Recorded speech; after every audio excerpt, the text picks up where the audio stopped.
Like Hitler, Buddha has the same idea. They're both the same idea. They think it's like a Buddha don't like enemy, Hitler doesn't like enemy. He didn't like enemy. They're both the same goal, want to defeat all enemy.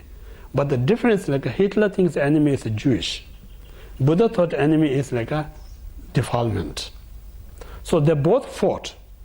Hitler killed millions of people, Buddha killed millions of defilement. And who really achieved who really destroyed all enemies is the Buddha, not Hitler. So in this reason, like I'm not just kind of disrespect Hitler. He also kind of unfortunately due to his strong negative karma, he misfortunate. But I just use it like that. So we are like a Hitler, We don't have a power as like a Hitler. We always think someone else the problem whenever we face problem. So we always gossip about that person, how bad he is, she is. If you have the same power as Hitler, we also may do same thing, kill him or her. So in this way, that's not right. So in this reason, so in this way, if you really look, then you understand about your mind. So when you understand mind, now you train your mind.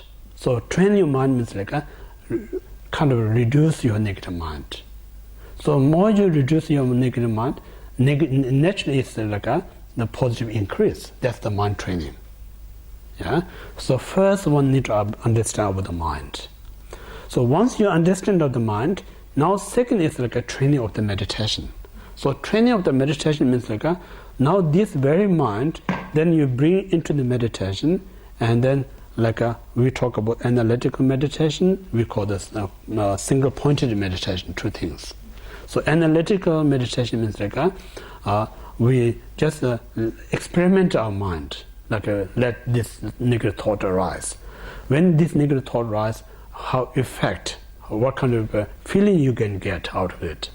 And then you bring some positive mind and think what effect or what experience you're going to get. So in that way, you have opportunity kind of experimenting your own thoughts. So experimenting is we call the meditation. So that's we call the contemplation, analytical meditation. Once you've done all this experimenting, then you have a far more clarity in your mind. So in this clarity, now you just say, I need to abide in this positive, never allow this negative thought comes. Just completely focus on the virtues, we call the single-pointed meditation. So that's a meditation. So when you concentrate on the positive, this positive is a cleansing. It's like almost you muddy water put in a filter. So when you put muddy water in the filter, it's filtering your water, then you can see very clear water. So the clear water is the last, like a wisdom training. So wisdom is like now you not input your thought out there. Rather you see the nature of its own nature. That's the wisdom.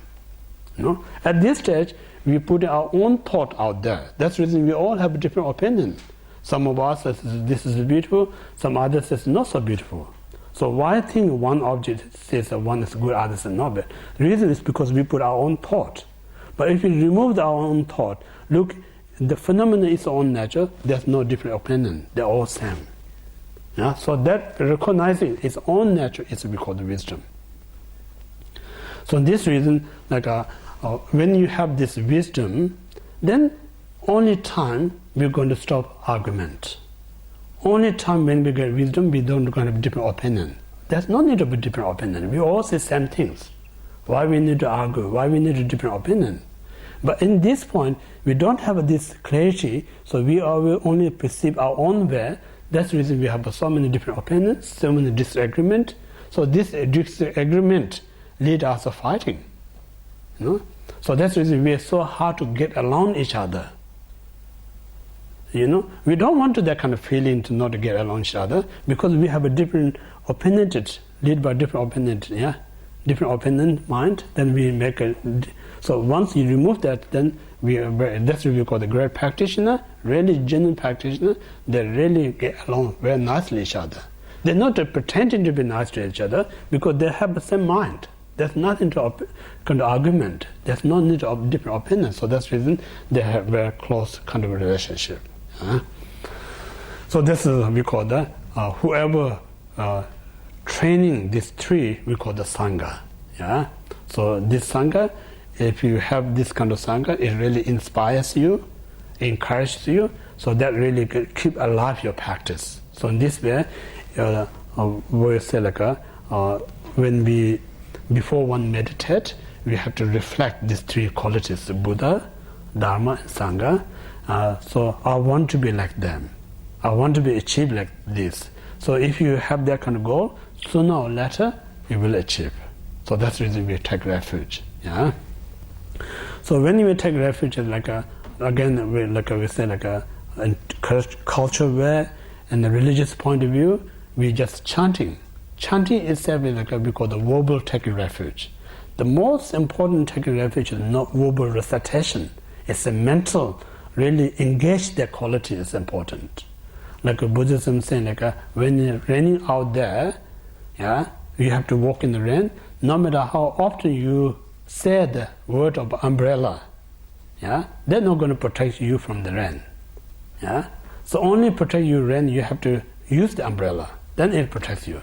So same say I take refuge in Buddha, Dharma, Sangha, but it really not means that nothing can help you. So you really need to be your mind in that state. Then it protects, because what it's saying while you reflecting this Buddha, Dharma, Sangha, you think about what state of your mind. If you really investigate, your state of mind is a positive. So that positive mind is your umbrella, protect you suffering of the rain.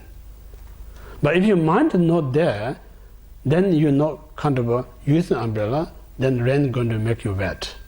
So that's the reason when we do take refuge, we're not just worshiping someone and then ask to help us, we're just using them as object to help us to develop this positive mind. So real object refuge is your mind. So because to develop this mind, we need object, because we are a dualistic person. So when we are a dualist person, we talk about subject and object. So this subject object, we need an object to have this subject. So that's temporary. We use this Buddha, Dhamma, Sangha in order to develop this positive mind. Once you are really positive state, then your own mind is object refuge. Your own mind is the Buddha, your own mind is the Dharma, your own mind is the Sangha. So that's we need to good to do in the beginning of the meditation. Take refuge in Buddha, Dharma, and Sangha. Okay, so we shall stop for tea break.